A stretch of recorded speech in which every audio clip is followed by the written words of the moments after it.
Hello, all. It is I, the deep diver here, with a new video on stress. Because I'm trying to fit in my coaching with my books. And it helps that we all have a definition of it. Arguments usually come from lack of clarity or agreement on definitions. Now, there's many types of stresses, but I'm going to use two general ones, the categories. There is eustress, where it is positive stress. It's challengeable, manageable. It's just right. Not too easy, not too hard.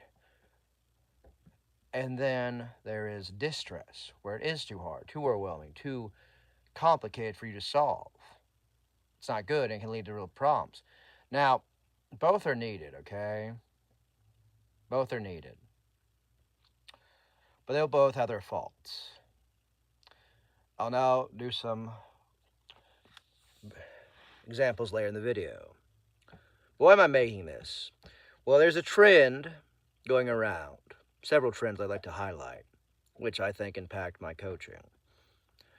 I see a lot of people making videos about chewing on pacifiers, you know, things that people have hopefully grown out. And I understand it's very stressful these days, very stressful. Insanely so.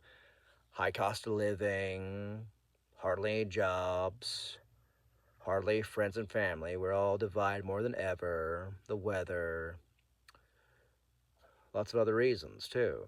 I understand. But I see that it's been termed regressing or regressive coping, which I'm a grown man. I can't afford to regress into anything more than that, even though I, like any other human being, am capable of acting immature or childish, which I try to control, even though it does come out. I'm not proud of it, not happy about it. It is what it is. And also another fact I've seen, Gen Z millennials which I belong to, were cutting down on alcohol consumption. A lot. Now, I think the main driver of that is price, but also health. It's not good to be drunk all the time or inebriated a lot. And I used to have some trouble with drinking, but I've not drank in forever, so I'm good. I've tried to control myself. It wasn't good to be where I was, so I kind of resonate with people. They're moving on to other things. Now, with my health promotion and coaching, I'd like to move on to a way you can healthy cope, ways I do. You see, I try to build resilience in my practices and even my books, where I'm being honest but thoughtful, blunt but not rude. And I think we need that. This whole get along, go along to get along thing is getting old. And we're seeing the rotten, dirty, sour fruit it's bore a lot in modern life. And I'm hoping to help people cope a little better. Now, my main form of coping was video games for a long time. And I believe a little escapism is healthy here and there. You just can't live in gaming worlds as much as I'd like to, as much as other people like to. It's not how it goes. But I recommend if you have a video game, maybe play a little bit of it. Or try a new one. Look in your backlog. Try a new character in a fighting game. Try a new loadout in another game. Just try something new and novel to help deal with the stress.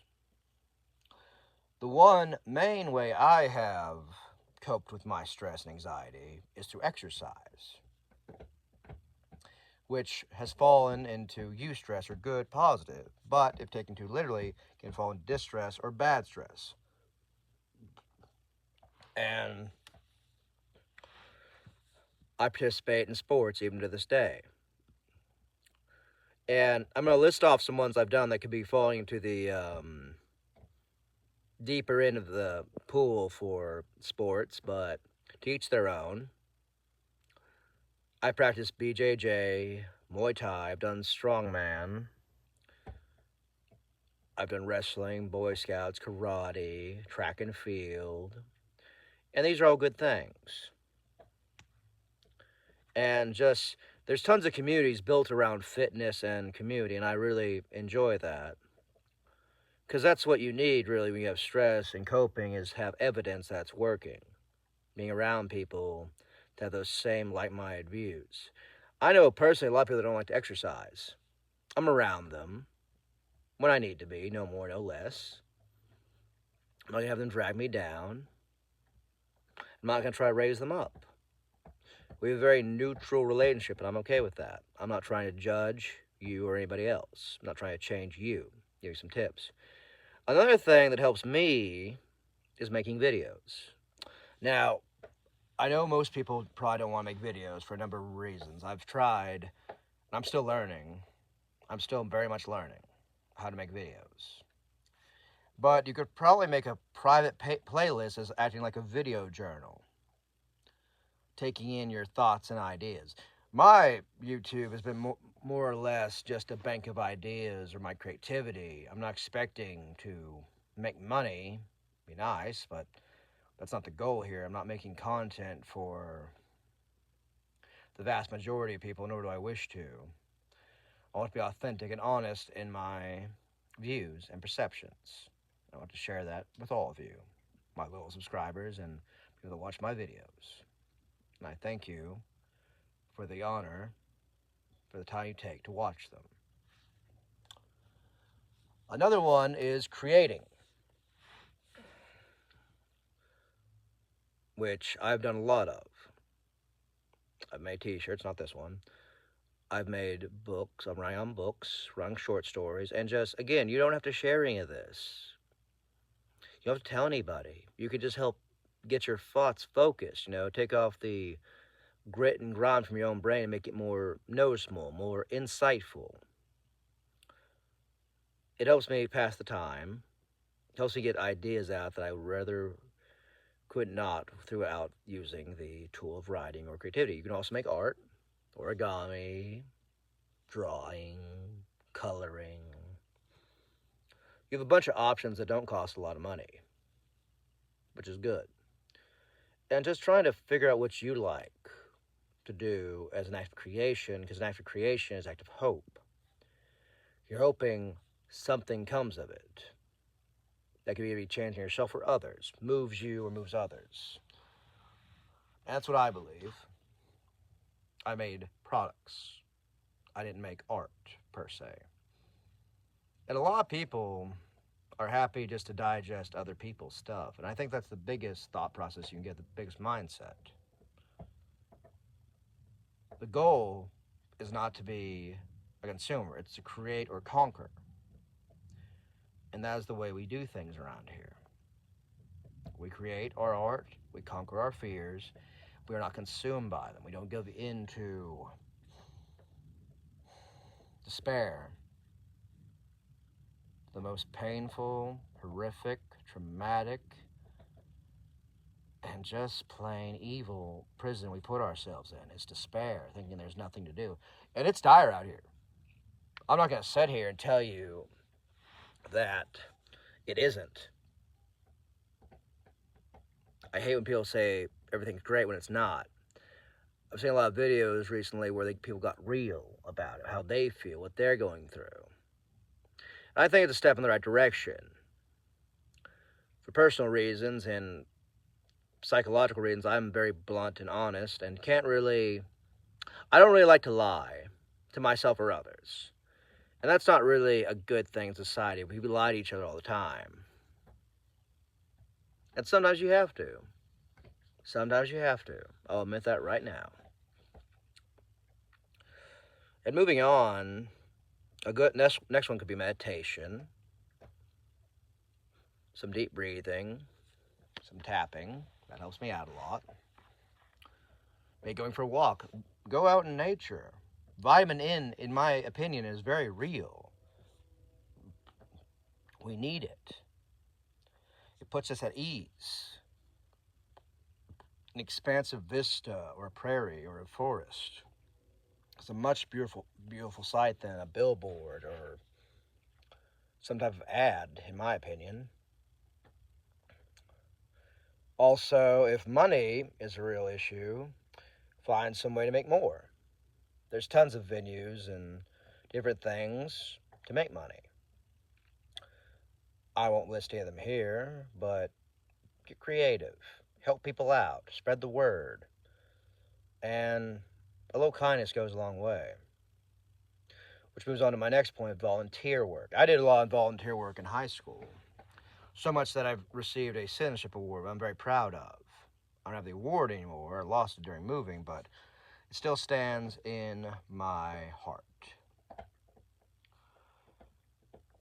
It really changed me from the inside out.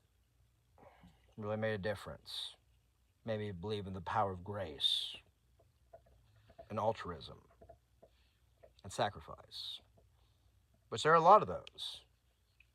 And you don't have to do it all at once. Maybe start off small, soup kitchen, your local church, community group, schools, government functions. There's something going on, okay? And just expand your views, expand your palette of possibilities. It doesn't make any sense to limit it when you're learning or trying to grow. Another way, go watch one of your favorite movies again. Watch a new movie. Listen to some new music. Go dancing.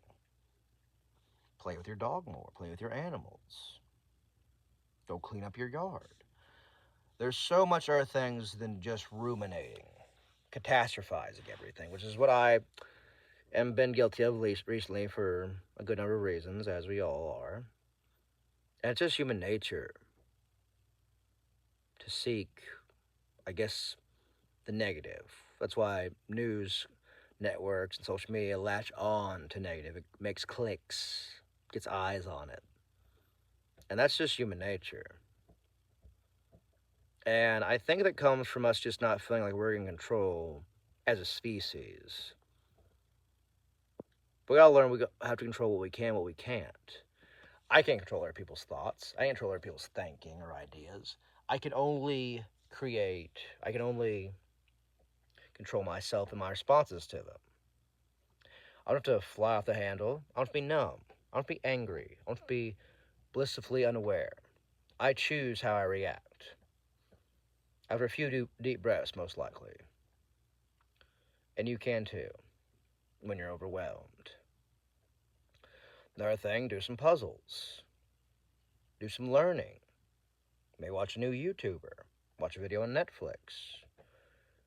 If you have Netflix, I'm not trying to shame people for anything. And just sometimes you need that comfort. The problem is when the comfort is all you get. You can't have it that way. Life has never put a cushion on me before I fell right on my butt. And it just won't do that. It can't. We make our own choices. We make our own destinies. We make our own purpose.